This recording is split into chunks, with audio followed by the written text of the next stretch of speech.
Sure. We've done Dangbanli, we've done Gan. We'll do Tree soon. For our numbers, 055-556-1034. But stick around, not now. For now, we're in the BFS clinic, and we're looking at the burning issue of peptic ulcer, sharp pain in the stomach area. What's it all about, and how is it linked to the stuff that you eat? We have our nutritionist sitting right here to give you all the information linking what you eat to what happens in your stomach. She's with Meridian Medical Center. Her name is Fauzia Baidu. Fauzia, salam alaikum. How are you doing this morning? I did. 3 more days and the fasting is done. It's 2. Actually. 2 more? Yeah. 2, Charlie, yes. Remind me well. Finish hard. Yes, thank you. Awesome. So today we're talking about peptic ulcer. First of all, just describe what it is. Okay, so when you talk about peptic ulcer, now in science, ulcer means wound or a wound. So peptic ulcer is sort of a sore, an open sore in the lining of the digestive tract. Now we have 2 forms. So we have the gastric ulcer and then the duodenal ulcer, because the peptic ulcer sometimes happens in the stomach or in the small intestine. So if it happens in the stomach or in the line of the stomach, that is gastric ulcer. And then if it happens in the small intestine, that is duodenal ulcer. Okay. Yeah. Is it common? Yes, ulcer is very common. It affects people of all ages. So anyone at all can get ulcer. Are there any myths around ulcer? You eat this and you get ulcer, or eat too much of this, you get ulcer, or don't eat this, you get ulcer, or eat late. I mean, you tell us what we hear. Some of the myths were that if you are someone who eats a lot of pepper, you are going to get ulcer. And yeah, that's one of the most common myths surrounding peptic ulcer. But it's not entirely true, because there are so many things that would cause ulcer. One of the causes has to do with when you have the H. pylori. So that's it's Helicobacter or H. pylori. It's a bacteria. So if you get infected or that bacteria finds its way into your stomach, then you could get ulcer, peptic ulcer as a result. There are other causes as well, such as people who abuse or are on certain painkillers, or what you call NSAIDs. So that's the non-steroidal anti-inflammatory drugs. If you are on such medications for a longer period of time, it can lead to ulcer, or it can cause ulcer. What does an ulcer feel like? So first of all, people with ulcer experience this burning pain. They experience heartburns first of all. So when you eat, it feels like there's something on your chest. Second of all, that's even the most important. The first one has to do with the abdominal pain. They feel nauseous. They are bloated. Their stomach feels bloated all the time. And then some of them also pass dark stools or poop. And yeah, and then in some situations, vomiting. It sounds painful. Yeah, it sounds painful. And for some people too, they are constipated. Does it mean that you're bleeding internally with ulcers? I mean, yes, if it's a wound, if there must be some blood, right? If it's left untreated, then it could lead to bleeding internally. So it's like you having a sore on your skin.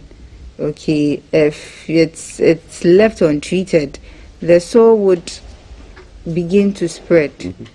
And if proper care is not taken, it will begin to bleed. Okay, so that is what happens in the stomach. There are certain things that would lead you to get ulcer. Number one has to do with people who skip their meals, or they don't eat on time. They eat very late. Some people, due to the nature of their work schedule, they don't have their meals on time. So you realize most especially it has to do with breakfast. They push breakfast aside, not intentionally, but because they are swamped up with work or they may be engaged in something, so they may want to finish that before eating. So you find some people, instead of eating 3 times a day plus your snacks, you realize that they eat once or most times twice in a day. That could cause or lead to ulcer. So it's important that you have a healthy eating habit, not just being particular or being mindful about the types of food that you consume, but making sure that you have a certain routine, you stick to certain periods of times of eating. So for breakfast, you do breakfast between 6 to 8 in the morning. So eating at 11, that is not breakfast.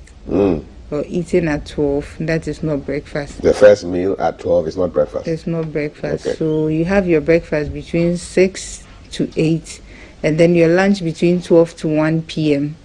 Then your supper between 5 to 6:30. 6:30, that's fine.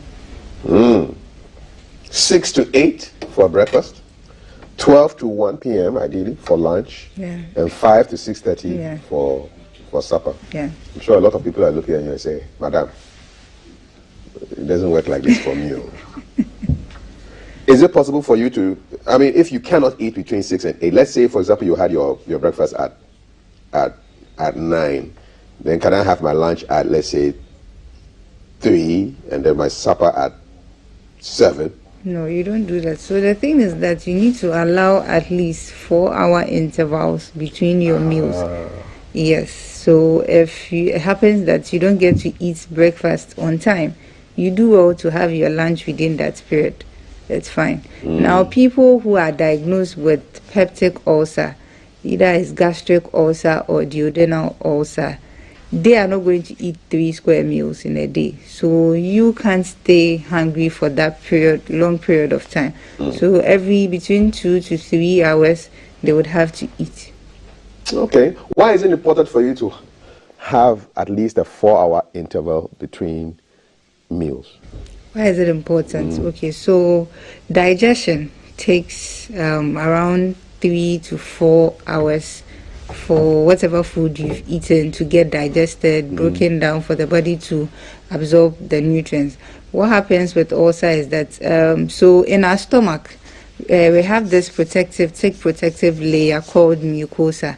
Now, when you have the ulcer, it's like there's a sore, so it causes or creates some sort of holes or perforation in the stomach. So you realize that those stomach juices, what we call the hydrochloric acid, seeps into the stomach.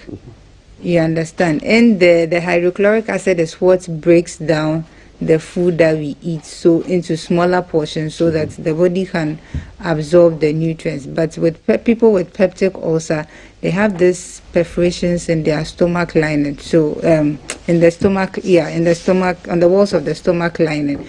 So in that regard, they can't really allow that for at least 4-hour interval between their meals. So you would have to eat something Earlier. Yeah. Okay. So instead of eating the 3 meals a day, they spread it out to 4 to 5 meals in a day.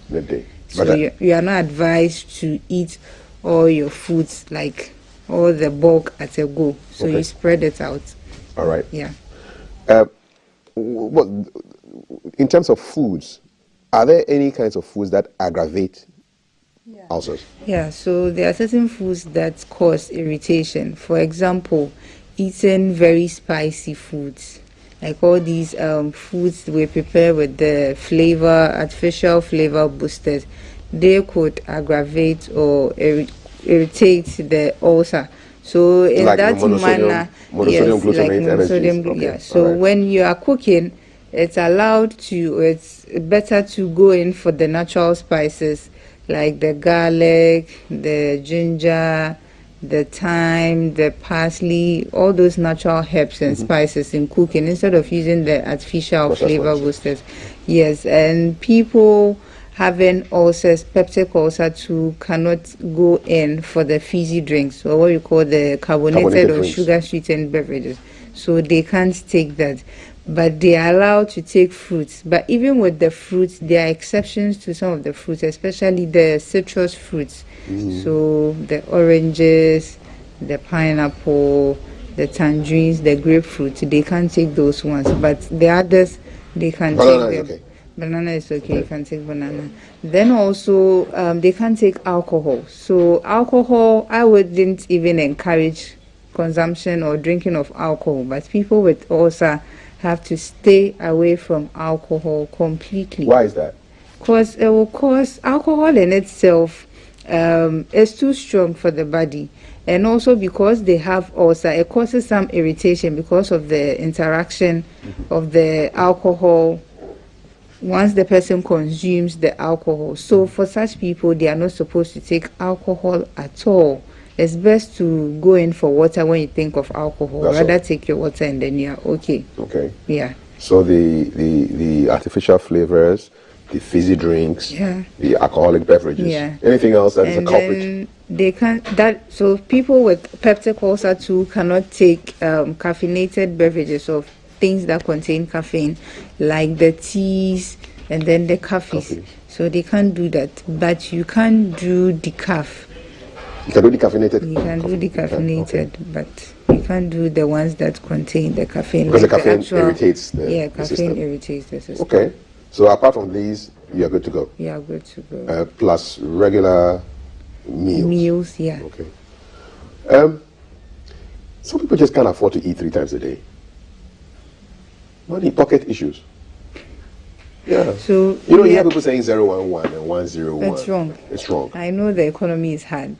Times are hard for everyone, but it's better because you only have one body that will carry you throughout your lifespan. So if you don't take good care of your body and you fall sick, you're not going to end up spending more money in treating or curing yourself. So it's best to prevent some of these things.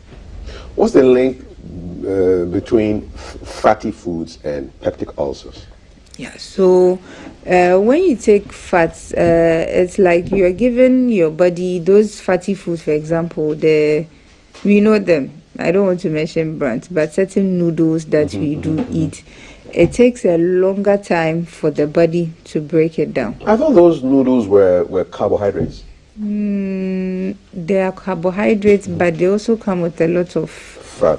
Okay. So when it happens like that, you are putting a lot of stress on the body. So it would have to be secreting a lot of these acids in the stomach to be able to break down the food. And already it's like you have an open sore in the stomach. So it's not advisable to eat foods that will stress the system by doing a lot of work. So just go for foods that are easier to break down. Okay. Foods that contain a lot of fiber, like your whole grains, like your legumes. So beans is good when you have ulcer. You can take beans. Beans are good. Yeah, beans All are right. good. You can take beans. Then you can take your vegetables and then the fruits, with the exception of the citrus fruits. And then you are good to go, and drinking a lot of water. Are there foods? Can I eat beans almost like a prophylactic? Can I eat things to prevent me from getting ulcer? So we don't have one particular food or a superfood to prevent diseases, but the whole idea is to make sure that you are eating a balanced diet. So aside from eating a balanced diet that helps the body to get all the nutrients that it needs to be able to carry out all its metabolic processes, the balanced diet also prevents diseases because of the antioxidants and some of the compounds in there. So one, they contain antioxidants. Two, they have anti-inflammatory properties. So we don't have one particular food that would prevent, say, disease A or disease B. Okay. But the whole idea is to stay healthy so that you prevent some of these diseases. What's the process if somebody is not feeling that great, suspecting that they may have an ulcer? How do they get from that feeling to seeing you or somebody like you? What Okay, happens? so if you experience the symptoms that I mentioned earlier on, it's best to rush to the hospital to see the doctor, and the doctor would request that you do a test. That is the H. pylori test. So they test whether you are infected with the Helicobacter bacteria. Is that the one that is connected with eating food that's contaminated? So we have typhoid, that is, we have without test, we have the typhoid, and then the peptic ulcer test is also different. So okay. when you do the test and it's reactive, it means you have the ulcer. So then they would give you antibiotics to treat it. But then again, then the doctor would then refer you to see the dietitian, because it has to do with, it's a diet-related disease. So they would refer you to the dietitian so that he or she can guide you so that you would be fine. You wouldn't eat certain foods that will cause irritation, or it would rather worsen the pain that you are experiencing. Okay. Yes. And how long does it take for the condition to be? So once you're on the antibiotics and it's done, you would have to report for review, and then we repeat the test to see. For some people, the ulcer is not something that happens just at once. It took some time for you to get to that situation, or for you to get there. So it's also going to take some time for it to heal, the ulcer to heal. But then again, from time to time, there may be relapses. But that is not to say that you are not making progress. You are making progress. It will take some time for the body to get finally cured of the ulcer. But once you are cured, you shouldn't go back to some of these lifestyles that you were doing, or some of the eating habits, wrong eating habits that you were practicing. What's the link between anxiety and stress and peptic ulcers? Okay, so stress directly and indirectly affects, of course, it can cause peptic ulcer, in the sense that for some people in the corporate world, for example, they have work pressures and all that. So sometimes when it's time for, say, your lunch, okay, because they are in a hurry, they want to clear whatever they are working on. They do not make right food choices, so they rather make wrong food choices. So the person, that individual, would prefer to go for a quick meal. So something like a pie with maybe a fizzy drink. And if you are doing that over and over and over again, you are not eating on time, and you are also making wrong food choices, then it can cause or put you at risk of peptic ulcer. I was guilty of those choices long ago. I used to have that fizzy drink, the dark one, with the pie. Really, really nice. Because it tastes good, but then it's not really good for the system, right? All right. It's about 9 minutes to 7 o'clock. You're watching GTV Breakfast. Good morning. Welcome. Just woke up. You brush your teeth. Don't brush your teeth and come and watch us.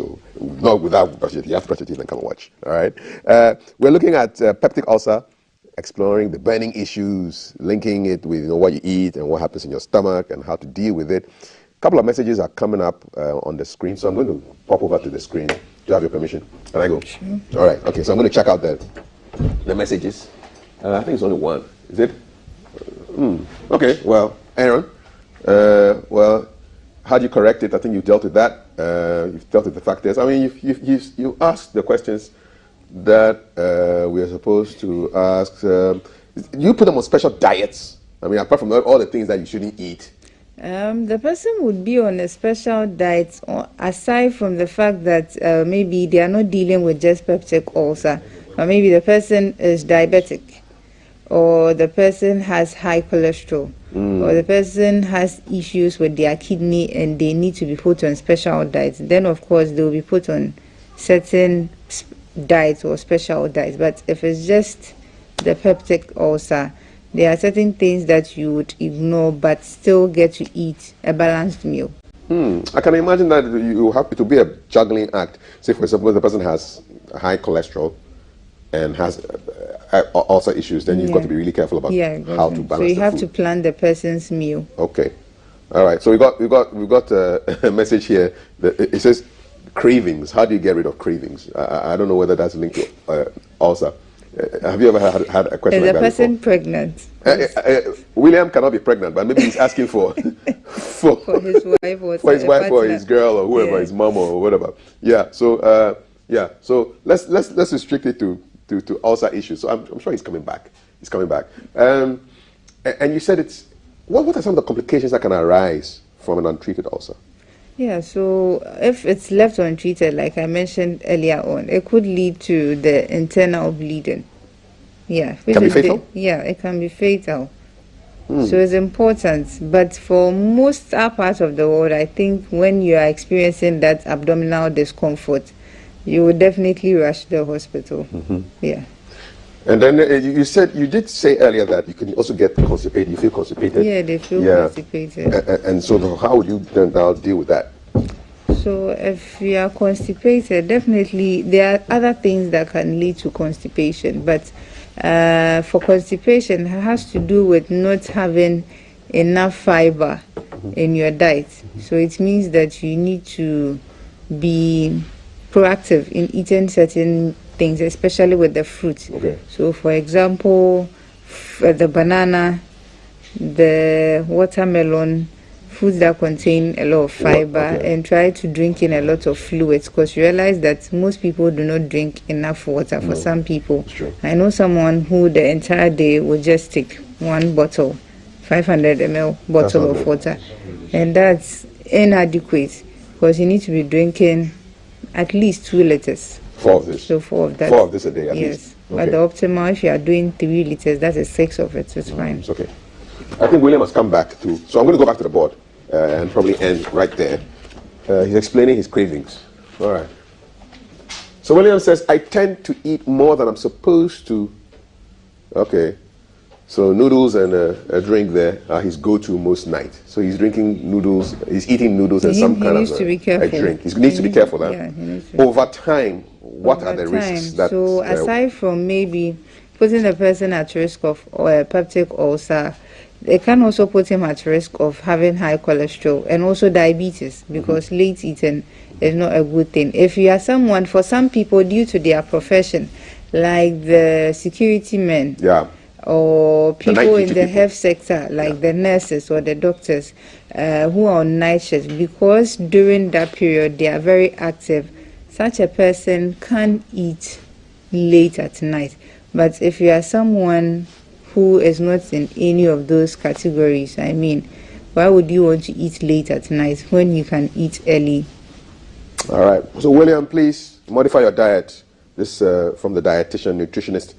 Good morning, Kaf. Why do most ladies easily get ulcer? Does the literature suggest that women tend to get ulcers more? No, women. Like I mentioned earlier, ulcer affects people of all ages and all genders. So whether a lady or a gentleman or a young person or an adult, it affects anyone, everyone. Okay. Yeah. Could you give William a diet plan? He's a security man. He's the one who eats noodles and the drink mostly at night. How does he eat healthy? So he can contact me on 024 022 6211, or if you can visit our facility in Tema, Meridian Medical Center. All right. Yeah. Okay. Is there anything else you want to leave our viewers with? Something that they can remember that will help them in this whole fight against peptic ulcer? Yeah. Yes, so peptic ulcer can be very discomforting, but we need to be mindful of the fact that we shouldn't be skipping meals. It's very important. And we should also try to eat our meals on time. Taking a lot of fiber-rich foods, stay hydrated, and also get enough rest. Not be stressful. If you can't avoid the stress, learn to manage it. I don't think we can avoid stress completely. Okay. Yeah, but All right. if you can't avoid it, learn to manage. Don't let it overwhelm you. Okay. Yeah. I think the last one. Good morning. Is ulcer hereditary? No. You can't get it from your mother or your father. It's not hereditary. You can't. So I hope you are cool with that. Thank you so much. Fauzia Beidou is our favorite nutritionist. She's at Meridian Medical Center. Which part of the Greater Accra region is this? That's in Tema Community 1. Okay, Tema. Yeah, I should have guessed it. Meridian and Tema is always kind of linked together. So yeah, you can reach out, and you guys are on Facebook. Yeah. Yes. So look for Meridian Medical Center on Facebook, and On look for Fauzia and Instagram. post your questions to her. Yeah. And if you're feeling that you have some burning sensations in your tummy area, you need to be making sure that you get the right help, because the help is available. Fozia, thanks. All the best with the remainder of the fasting. Thank you. Yes, Thank you. And on Monday we'll have a holiday because of We'll you. have a holiday. Yes. Yeah. It's necessary. All right. Yes. Can frequent late suppers cause ulcers? Even I can answer that, Jared. Yes. So know your timings. Ideally 4 hours between every meal. So let me see if I can remember. Breakfast between 6 and 8, lunch between 12 and 1, and supper between 5 and 6:30. Do I get an A+? Yeah, you did it. Thank you very much. All right. Chelsea didn't get an A+, but they live to fight another day. At least they'll get the Conference League if they win the remainder of their games. All the sports roundup is happening with Mal Titi Saida Sadiq also counting down 2 more days, and then the fasting is done, and we'll be jubilating on Saturday and Monday as well. Iruma, where you there? Who sang that song? Well, if you don't know, the singer of that song and the writer of that song and the performer of that song is going to sing his song right here at 9:30 with Valerie. Episode is in the house. Dr. Kumuyi is in town, and we're going to be having the Deeper Lifers in the studio to talk. I have representatives from University of Ghana and GIJ, which is now Unimac, to talk about what's happening in the news. Sports news is next with Maltiti. We've got Social Media Corner also at 7:20. It's a packed show. No ulcers here. Everything is healthy. You stick around. Don't go anywhere. This is GTV Breakfast.